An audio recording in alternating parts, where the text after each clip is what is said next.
This is an in-office interrogation for an Abbott dual-chamber pacemaker. We can see that the device was implanted September 29th of 2022. So this patient is coming in for their 2-week follow-up here on October 12th of 2022.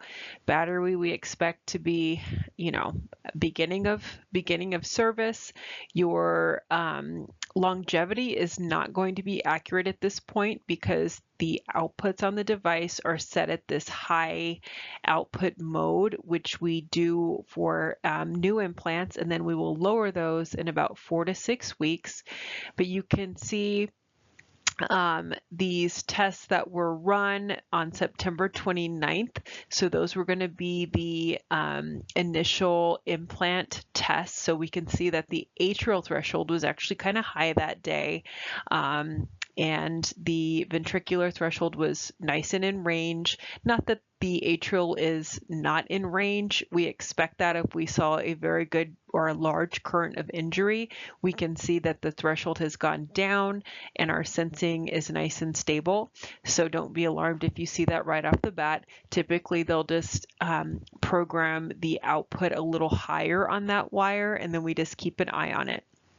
Our mode is DDD, base rate of 60, and our max track rate is 130.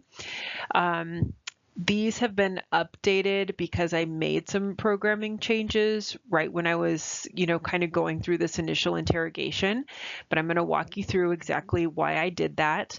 Here we can see that since this shows October 12th, we have been pacing quite a bit. So we can see our ventricular pacing is 96% and our atrial is less than 1. And it looks like we had one noise reversion since that implant date that was most likely during the procedure, to be honest with you. So nothing to be concerned about unless this is something we start seeing a lot of, or there were a bunch of them. This is our episode summary. So again, it's just kind of breaking down anything that had been stored. And we see this noise reversion that I mentioned earlier, and we can actually see that it was recorded on September 29th at 3:16 p.m. So very possible right around the same time that maybe they were moving the patient after the implant. This was our presenting rhythm freeze. This is always something that you can find in the wrap-up of an Abbott device check. If you go to screenshots, it gives you the option to save the presenting rhythm freeze. I usually get my EGMs how I want them and then hit this as a screenshot just so I can see the view that I want. But for this particular one, you will see why I went ahead and just went with this, even though these are how I prefer my intercardiacs to be displayed when I'm doing a check-in clinic. So we can see the patient has an intact sinus node, it appears, but they are ventricularly pacing. We do see a PVC here, or A paced, V paced, and then asensed, V paced, and then normal sinus with ventricular pacing. And we can see that our delays are set at 180. And it looks like 160. I apologize, my screen is a little bit blurry, hard to read here, but just kind of keep that number in the back of your mind here because I'm going to show you why it's so important to run an underlying rhythm. As I've mentioned a million times before, I always run an underlying rhythm unless I have a very good reason not to do so. Usually a note that the patient is dependent and extremely sensitive to testing, something like that. But here I temporarily program this patient to DDI 30. That's usually what my default rate is. I extend out, well, you wouldn't have a sense delay, but I do that just in case there is atrial paced at that 30 and I want to see if there's intact conduction. I would extend that out since you're not going to have it because it's not a tracking mode, but just in case you're atrially paced, DDI is a good option. But we can see here as soon as that delay is essentially increased because we're not tracking these P waves. This patient has intact conduction. This is going to tell me that I definitely need to make a programming change because the indication is complete heart block, and you will see that on the last slide. I kind of cheated ahead and looked at all of this for this recording, but as soon as the programmed mode starts tightening up that delay again, you can see that we're V pacing.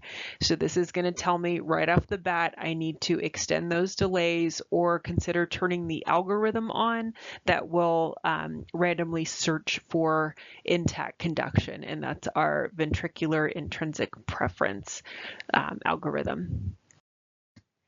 So this is our extended diagnostics part of the check.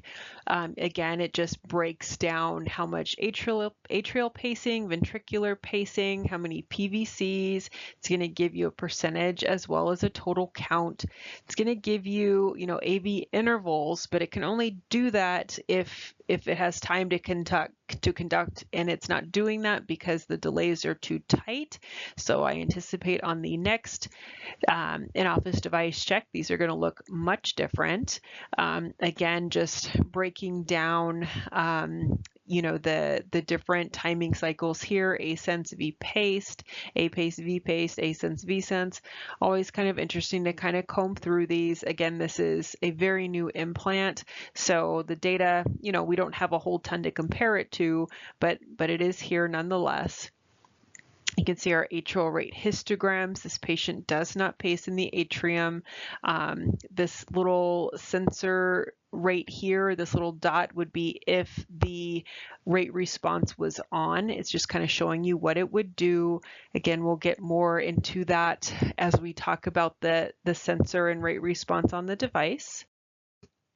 This is just more of our extended diagnostics. This is going to be our ventricular heart rate histograms. We know right now this patient is paced, and I'm assuming that they are pacing in response to their increase chronotopic competent sinus rate increasing as they are up and moving around. Thankfully, that seems to be intact. So this patient is getting a nice rate distribution. We can see that we don't have any ATAF episodes or burden. Obviously, we're not going to have any V rates during AMS because we don't have any recorded. Again, more diagnostics. We don't have any AMS or ATAF, so just pointing this out for you. No high ventricular rates recorded. This would be important if this patient is dependent, because by definition, if we have a patient who is dependent and they have high ventricular rates, that is by definition VT. So always just something to keep in mind. But again, if we have somebody that we think is dependent and we haven't run an underlying rhythm, that could absolutely be skewed. These are our daily exercise training. Again, this is just 2 weeks, but not bad. He's getting around a little bit.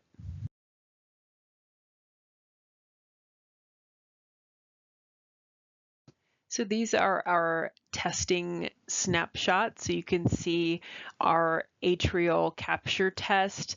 At implant, it was a little high, 2.75 at 0.5, but you can see it was run in clinic today, and we got 0.75 at 0.5. You can see during this threshold test, we were A-pacing with intact conduction.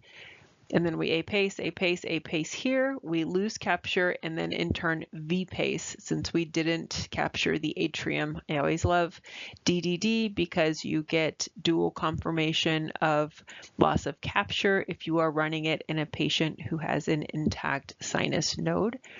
Here you can also see our atrial sense test. Pretty consistent here. And we will look at ACAP confirm. The session, it's just kind of on the monitor here. So it's just showing it as 0.625 at 0.5. Again, looking at trends there. And our auto sensing as well, and lead impedance, which we have very limited data just because it's only been in 2 weeks. This is our ventricular capture test. We can see that that threshold has improved since implant. At implant, it was 1 at 0.5. At this date, I was measuring 0.5 at 0.5.